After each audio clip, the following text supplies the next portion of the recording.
Labadiena visiem maniem skatītājiem!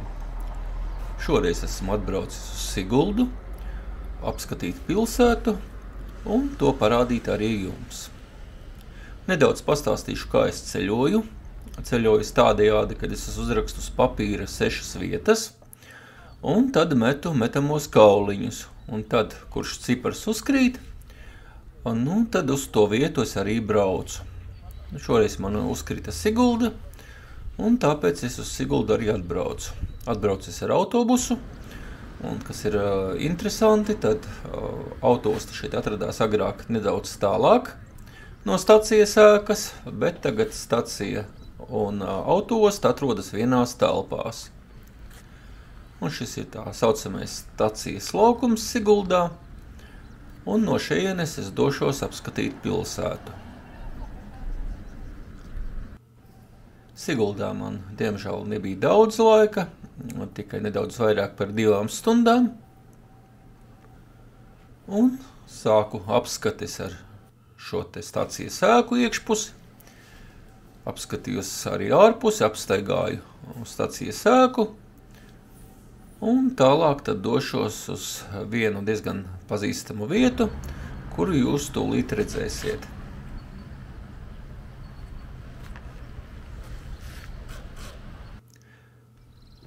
Lūk, es esmu atnācis uz Jauno pili, turpat blakām ir arī Livonijas ordeņa pils. Kad es biju iegājis turisma informācijas centrā, tad bija tāds interesants notikums, kad es prasīju viņiem, kā man aiziet uz pili. Un viņi man jautā, uz kuru pili jūs vēlaties aiziet. Es saku, bet kādas jums pils ir Siguldā? Viņi man atbild, Jaunā pils, Livonijas ordeņa pils un Krimuldas pils. Es gan viņiem saku, kad Krimuldas pils neatrodas pašā pilsētā. Nu jā, viņi saka, tad ir Livonijas ordeņa pils un šī Jaunā pils. Nu tad es saku, tad kā man aiziet uz Jauno pili? Un tad viņi man izstāstīja, un pašās beigās izrādījās, kad arī Livonijas ordeņa pils ir tieši blakām. Šī te lejā ir Senleja, par viņu iet vagoniņš pāri, uz to es arī aiziešu. Tas ir pazīstamākais Latvijā šis vagoniņš.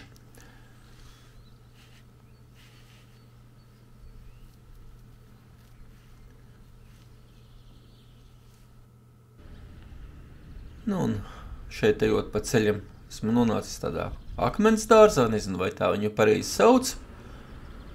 Šī ēka tagad piederot Gaujas Nacionālajam parkam, bet kādreiz tā esot bijusi vidusskola. Bet šeit tālumā jau ir redzama luterāņu baznīca.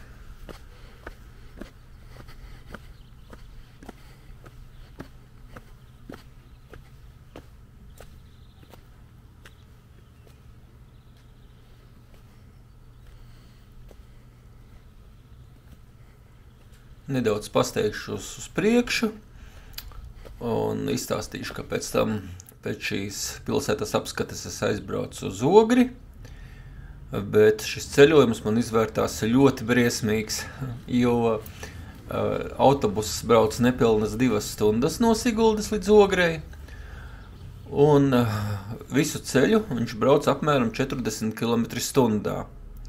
Speciāli atvēru telefonu aplikāciju Waze, un tad tur rādīja brīžiem 38 km/h, brīžiem 42 km/h, un tad vēl tur vietām vēl pastāvēja, piemēram, suntažos.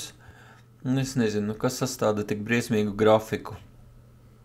Domāju, varbūt vajadzēja ātrāk braukt uz Rīgu, un tad pēc tam no Rīgas uz Ogri varbūt būtu bijis nedaudz ātrāk.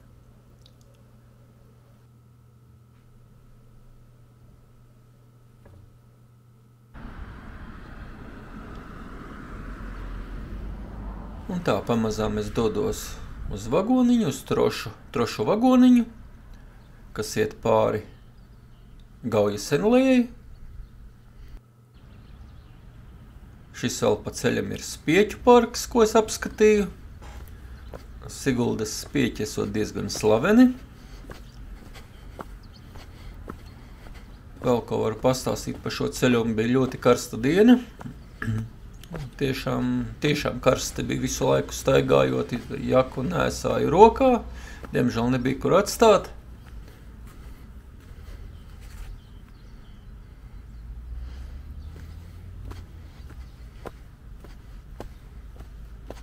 Bet, katrā ziņā visur, kur pa pilsētu staigāju, pilsēta bija sakopta. Diezgan ilgu laiku, cik es zinu, Sigulda ietilpa Rīgas rajonā. Tagad, protams, Sigulda ir savs novads. Un kādreiz bērnībā es tiku ļoti bieži braucis cauri Siguldai uz Rīgu pa galveno šoseju, bet nekad nebija tā īsti sanācis iet pašā Siguldā iekšā un apskatīt to. Tāpēc Siguldas, kā pateikt, neorientējos Siguldā pašā. Nācās visur staigāt, kur es staigāju vai pēc navigatora, vai arī kādam cilvēkam pajautāt, kā kur aiziet. Siguldā esot arī ļoti skaists panorāmas rats.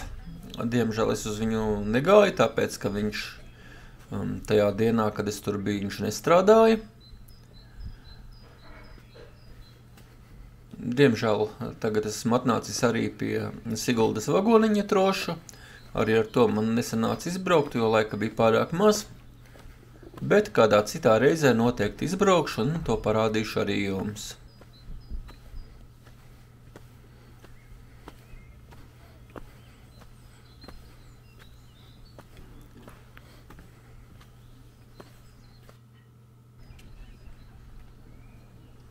Šeit var nopirkt biļetes. Nezinu, kā tagad ir, bet agrāk ar šo te vagoniņu cilvēkiem ar invaliditāti bija bezmaksas braukšana pāri Gaujai. Kā tagad ir, es nezinu. No šī vagoniņa var lēkt arī ar trosi. Tas ir tāds kā papildu pakalpojums, un daudzi šo izdevību arī izmanto. Ļoti interesants bija fakts, es vēl tā pateikšu, ka tā ir Krimuldas pils. Es nezinu, vai pils, bet Krimuldas sanatorija. Un par vagoniņu pastāstot nedaudz interesanti bija fakts, kad viņu filmēja Ukrainas raidījums ar Jolu un Reška. Un tad tur bija tā, ka raidījuma vadītājs piegāja pie šie te vagoniņa klāt un prasīja, cik maksā braukšana. Un tā kā viņš uzzināja, tad izrādījās, ka tas ir pārāk dārgi un prasīja, vai nav kāda iespēja bez maksas. Un tā viņam pateica, ka viņš var tur izlekt, bet tikai tad, pa brīvu viņš var tad izlekt, ja viņš izlēks pilnīgi pliks. Un tad viņš arī pilnīgi pliks izlēca no tā vagoniņa ārā trosē. Tikko jūs redzējāt novada izstāžu namu. Izstāžu kultūras nams, tā man pateica pareizi. Šī ir Siguldas bibliotēka. Skatījos, ka te jau āra terases ir atvērtas šur tur.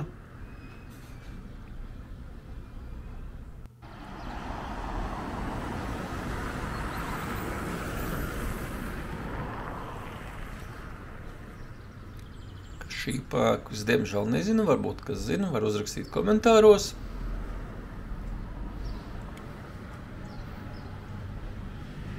Un pamazām mans ceļojums pa Siguldu beidzās. Tagad eju atpakaļ uz autoostu.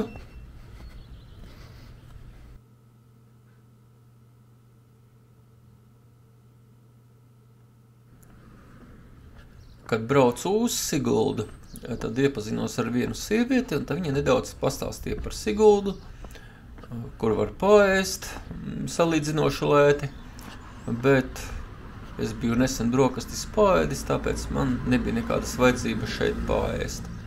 Vienīgais, ko izdarīju, iedzēru kafiju, bet tā man bija paņemta līdz mājām, no mājām termosā. Šī esot vecā pastēka, šis ir Jāņa tirgus, esot vēl otrs tirgus pilsētā, vecais tirgus, bet to, diemžēl, es nenofilmēju, tāpat kā katoļu baznīcu, jo, diemžēl, nesanāca laika. Šo es filmēju pa autobusa logu, un tūlīt jau es nonākšu pie diezgan slavena neteiksim tā universāla veikala, bet veikala. Tas ir Raibais suns, viņu Siguldā visi zin. Tas man arī par Siguldu viss. Paldies, ka skatījāties, ļoti ceru, ka nospiedīsiet īkšķi uz augšu un uzrakstīsiet kādu komentāru. Lai jums jauka diena! Atā!